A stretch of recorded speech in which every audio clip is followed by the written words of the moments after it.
kahit may anak kayo, wala. Sino ba naman ako na pangungunahan sa big red flag talaga yung Welcome to Filter Vlog, a Philippine Turkish family where I share family vlogs, lifestyle, Turkish culture, travel and foods, your guide for Turkish visa. Through our vlog, we may bring happiness, lessons, and inspire you. It's free to subscribe! Hello guys! So welcome back to my channel. Ayan, so for today's video, ayan, isi-share ko lang sa inyo ang experience na naman ng isa nating kaibigan or isa nating kababayan na nag-apply ng Turkish visa. So, ito guys ay experience niya. Ayan, so sinabutahin na naman yung application niya. So, alamin nyo kung bakit. In-advisean pa rin siya ng doon sa AGNTR na yun ang a-applyan niyang visa. Naloloka na naman si Inday yung mga sisi dahil dito sa application na to. And I hope na makalearn kayo dito at wag na wag nyo itong gawin. Kasi masasayang lang ang inyong pera. So, but before we start, please don't forget to click the like, subscribe, and turn on the notification bell so that you will be updated sa aking mga susunod na video. So, ito ang tanong niya sa akin. So, babasahin ko lang ulit as usual.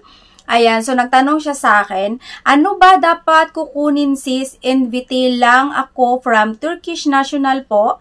May anak kami pero di kami kasal at di pa naka-last name sa kanya. Plan namin is pagpunta namin doon, kuha kami ng acknowledgement, paternity para ma-register ko sa Pinas pagbalik po. Gustong-gusto po namin kasi makita na sila nga anak niya. Ayan, so remittances lang ako for 4 years now. I have bank statement naman po, nasa 150k plus naman po.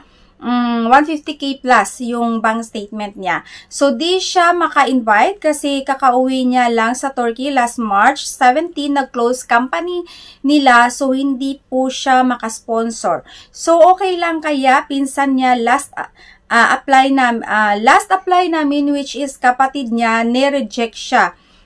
Maybe siguro din dahil walang AOS. Sorry sis for this, badly lang po, sana may ma-advise ka sa akin.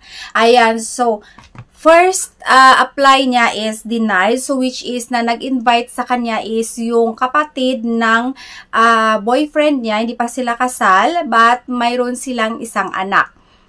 So, ang in-applyan niya na is the situation is, nung nag-usap kami, hindi ko na masyadong na-screenshot or whatsoever.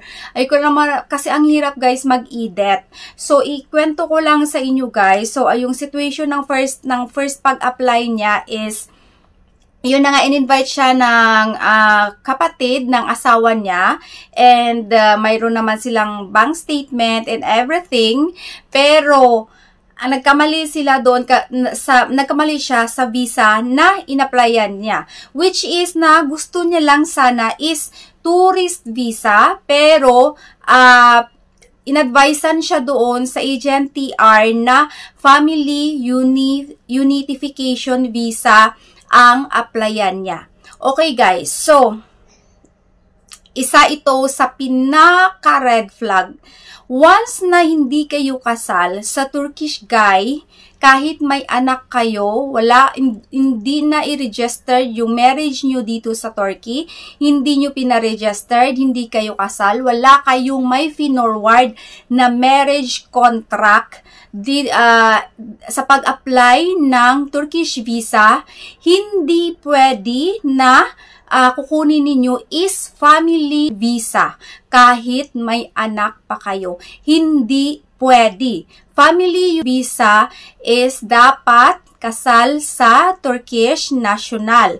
So, sinabihan siya doon sa AGNTR na family visa ang kukunin niya kasi nga may anak naman sila ng Turkish at family ang pupuntahan niya.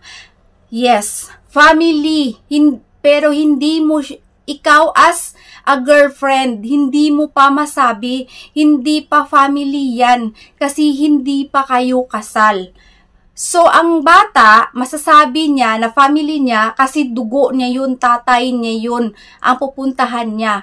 Pero ikaw, wala kang bloodline doon. So, dapat ang magka-connect lang sa inyo na maging family unification visa, ang inyong applyan na visa is through marriage. So, dahil wala kang maipakita, hindi kayo pwede mag-apply ng family visa.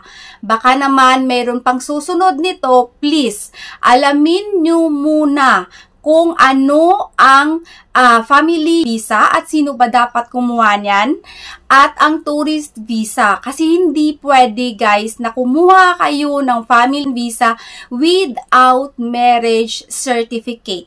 Without marriage na nai-register dito sa Turkey. So, ang bagsak ninyo is deny. So, ito pa, okay lang naman na nag-invite sa kanya is yung brother na kanyang jowa. So, for me guys, kung walang work si jowa ninyo, pwede pa rin kayo i-invite. For me, much better na si jowa niya mag-invite sa kanya kasi anak siya ng tatay niya. Which is, although wala siyang statement o bank account, so questionable.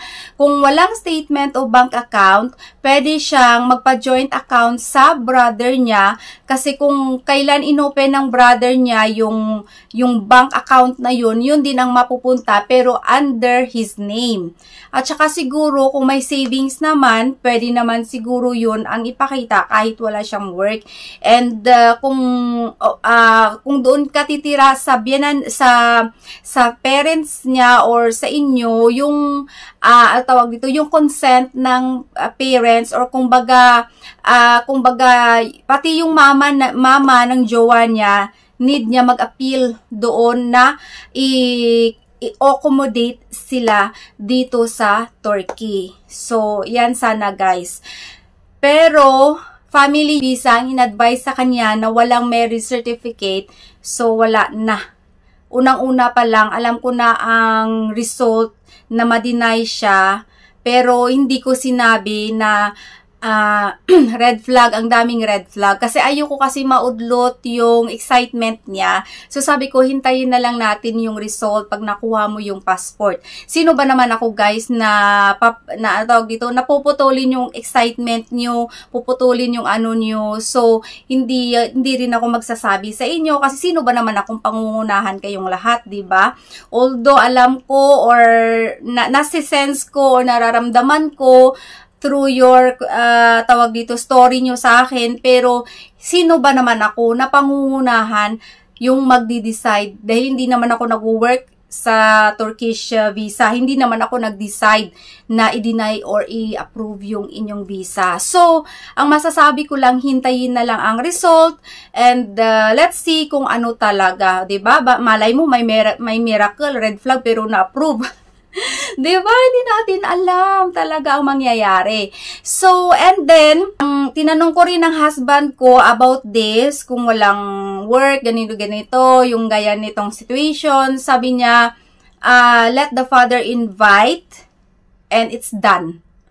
Ha? Sabi ko, paano naman yung mga birth certificate, mga tawag dito, mga bank account, mga ganun. Sabi niya, wala namang Turkish na walang bank account. Kasi lahat ng mga tao kahit elementary, like sa mga anak namin, 3 years old, 8 years old, may bank account na sila kasi yung mga bigay-bigay pag Bayram, yan, nilalagay sa investment account nila. Yung parang ganun ba? So, parang hindi daw siya maniwala pag walang bank account daw yung isang tao dito sa Turkey. So, sabi niya, pwede naman niyang gawa ng paraan, mag-loan, ilagay sa bank account niya, ganun. Kung ano lang paraan na mai-under sa name niya, pati mga property ng parents niya, yung baga, i-share na para makapunta sila dito. Kasi kung dapat, ang papers nyo guys is totoo, dahil masisense nila yan na palusot lahat. Especially for example, ang mag-i-invite sa inyo is parang kapatid lang ng jowa, kapatid ni Kesyo ni to, wala ng bloodline. maiisipin nila guys na pupunta kayo dito sa Turkey para mag-work. Para mag-work kayo dito. Although kahit may bata na isipin pa rin nila na paraan na lang yan para makapunta dito sa Turkey. Kasi especially guys, pag yung bata hindi pa naka-apelyedo sa tatay. So, mayroon akong vlog kung paano maging automatic dual yung bata sa ipinanganak pa lang ninyo kahit saang bansa kayo. So, ililink ko yung link niya sa comment, sa description box ko para na doon lang ninyo i-click, hindi na kayo mag-scroll sa aking channel. Ayan. So, kasi marami na akong mga vlog, mahihirapan din kayo. So, ayan guys, ang sabi niya sa akin is okay na mag-invite sa amin yung pinsan niya or okay lang kaya mas mataas ang income capacity niya kasi lawyer judge po siya. Anyway guys, kahit malaki yung income ng isang tao, kung wala kayong bloodline, kung medyo malayo pa siya, this is a show. This is a show guys. Kumbaga ito yung situation na halata na this is for show. Kasi kung hindi siya show for show, kahit mahirap ang buhay, you have to stand by your loved ones. 'Di ba? Kasi alam nyo guys, soft ang heart ng mga Turkish people. Especially when they know na, ay ba't anak niya pala to, in-invite niya yung anak niya, ay ganito, ganyan, sige, pak, approve, 'di ba? Pero kung kisyo ba, umaba na yung linya. Wala nadula na ang nila, gana. Nadula ng gana. Ano ba yung Tagalog? Nawalan na sila ng gana. Kasi, ang haba na ng kung sino mag-invite sa inyo. Like, for example, sa akin dati, yung asawa ko wala rin masyadong bumaba na siya sa barko, wala siyang work, nag-aral na siya tinapos na yung masteral niya. So, student siya. Wala na siya sa barko, hindi na siya nag-work. So, ngayon, in-invite niya ako, then, with his mother's name, tapos pension ni mama niya, tapos nag-loan sila sa bank, pension ni mama niya, and house title or house na naka-name sa mama niya, na we will accommodating her, and ganon, sa invitation ba. Name ng mama niya at saka ng niya. Binibigyan ko lang kayo ng example guys kung ito rin ang situation ninyo. Kasi for the sa Turkish embassy, the relation is more important. Hindi naman, kasi alam nila na hindi kayo pababayaan ng isang tao dito kung mahal kayo. Pero kung unlike lang nakasyo-kisyo, sino lang nag-invite sa inyo, ay wala man lang 'di ba? Ano mangyayari dito sa inyo pagdating dito? Iwanan kayo nang nag-invite sa inyo. Wala mang love, walang care or whatsoever. It's for show. So, although na dahil ginawa mo lang yan, dahil gusto mong, dahil yun nga, ginawa mo lang yun. Pero kasi guys, hindi naman kasi sila tanga na parang ganyan. Kasi nga, talaga guys, love and yung connection ninyo through love and care. Kumbaga, mas maalagaan ka ng tao kung may halaga ka sa kanya. Parang ganun guys. So, ang advice ko sa inyo, kung wala mang trabaho yung asawa, yung mag-invite sa inyo or something, I hope naman and I know naman siguro meron silang, like for example, pension or may pinagkikitaan naman sila, may bank account naman sila. 'Di ba? Parang ganun kasi hindi pwede dito sa Turkey wala kang work, hindi pwede dito wala kang pension, wala kang may yung tulog kain ka lang, sino magpo-provide sa iyo, 'di ba? At kung ganun nga na wala ka ng work, siguro si mama mo may pension naman. So join it together, 'di ba? Si grandmother ng anak mo at saka father ng anak mo, naku, kahit ako mag-yes na talaga sa'yo. Kasi maawain yung mga Turkish guys, hindi sila pero kung alam nila na walang connection, diyan ka madadali sa walang connection, sa nag-invite sa'yo na walang connection. Ito lang ang opinion ko, and usually, ito talaga ang nangyayari pag mag-invite sa inyo, wala kang connection. Kaya nga, hinahanapan nila kayo ng ng picture na magkasama kayong family, nagvi-video call kayong tatlo. For example, no, may anak ka, tapos nasa Pilipinas kayo, tapos yung jowa mo dito sa Turkey. Kaya nga hinahanapan kayo ng picture all together, kahit nagvi-video call kayo, picture ng grandmother, ng father, ikaw at ang anak mo, together sa isang photo na yan, na naka-video call kayo, screenshot mo, na nakikita na nag-uusap kayo. Dapat marami kang isend na proof na lagi kayo nag-uusap. Kasi, pero kung mag-i-invite sa'yo, hindi naman kayo nag-uusap, wala kayong picture through video call or whatsoever, hindi lagi, wala ko lang. Ako, nagsisend ako ng picture na 10 pieces na pinadikit ko sa bond paper. Yan. Dapat meron yan. Kung wala yan, anong maipuprove mo with the relationship between you and this person na nag-invite sa inyo? Through all the experiences at sa mga nakausap ko, it's a big red flag talaga yung mag-invite sa inyo. Like si ganito, si ganyan. Kasi it's really like for show or fake invitation. So, lagapak talaga yan. At saka ito pala guys, ang nilagay pa niya doon sa kanyang finila na visa is 15 to 30 days. Pag first time apply ng visa guys, hindi kayo pwede maglagay ng until 30 days. You can say 10 to 15 days. 7 to 15 days.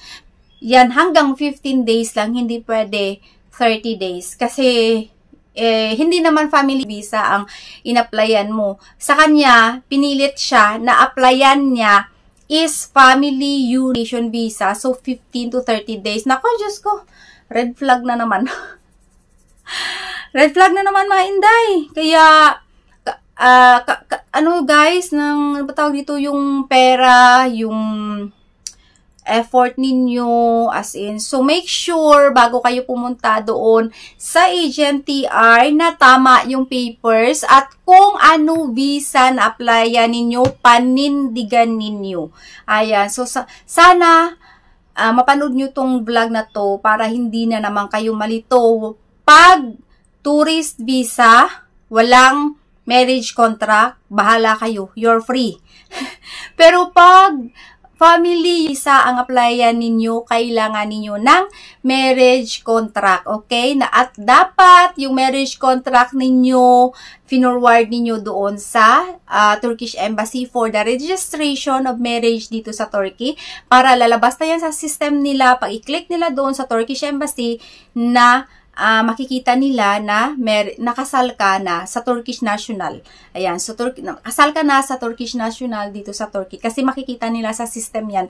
Pag i-click nila yung inyong marriage certificate, yung pangalan ninyo. So, ayan guys, I hope naka-learn kayo sa vlog na to at panindigan ninyo ang inyong visa na kukunin. Huwag kayo maniwala doon sa agent TR. So, bago kayo apply at mag-research muna kayo kung ano ba ang dapat na visa na kukunin ninyo. Basta pag walang marriage contract, hindi yan family visa. Okay? Kung sponsor naman, it's still tourist visa. At kung travel alone naman, it's still tourist visa. Ayan, pero ang pagkakaiba lang ng travel alone at with sponsor is merong invitation letter ang with sponsor at yung travel alone naman ay walang invitation letter at nanggaling lang lahat sa sarili mo. Pero kung with sponsor, si sponsor mo magbigay din ng kanyang information, credentials, and anything, kakayahan niya na maalagaan at ma-accommodate ka dito sa Turkey. Ayan. So, kung travel alone ka, at kung travel alone ka na naman guys, ang inyong visa, ang inyong days na dapat ilagay ninyo sa inyong finilapan is 7 to 10 days lang. Hindi kayo pwede sumubra. Dahil depende yan sa Turkish Embassy kung bibigyan kayo ng 15 days. Ayan. So, ang pinakamahaba is 15 days. Pero wag nyo silang pangungunahan. 7 to 10 days is enough to travel here in Turkey. Ayan. So, hindi na kailangan 15 or 30 days. Pag nilagay na ninyo yan, 15 to 30 days, ibig sabihin wala na kayong balak umuwi. Ganyan yan. It's a very short conclusion lang. 15 to 30 days, wala na to siya balak umuwi. Pak! Deny. Ay, nako. Hindi ko alam. Tinatawa ko na lang stress ni Inday. Pero ayan guys, seryoso na to.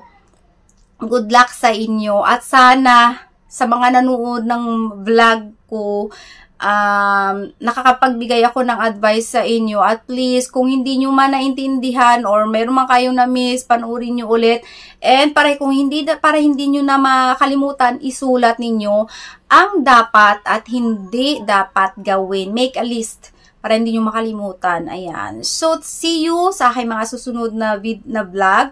At marami kayo nag-ask sa akin pala ng mga example ng AOS, invitation letter, and other things. So, ayan, hinanapan ko na kayo ng paraan. See you sa aking mga susunod na vlog. And thank you so much for supporting my videos. And don't forget to click the like, subscribe, and turn on the notification bell para updated kayo sa aking mga susunod na videos. Ayan. Thank you so much and God bless everyone.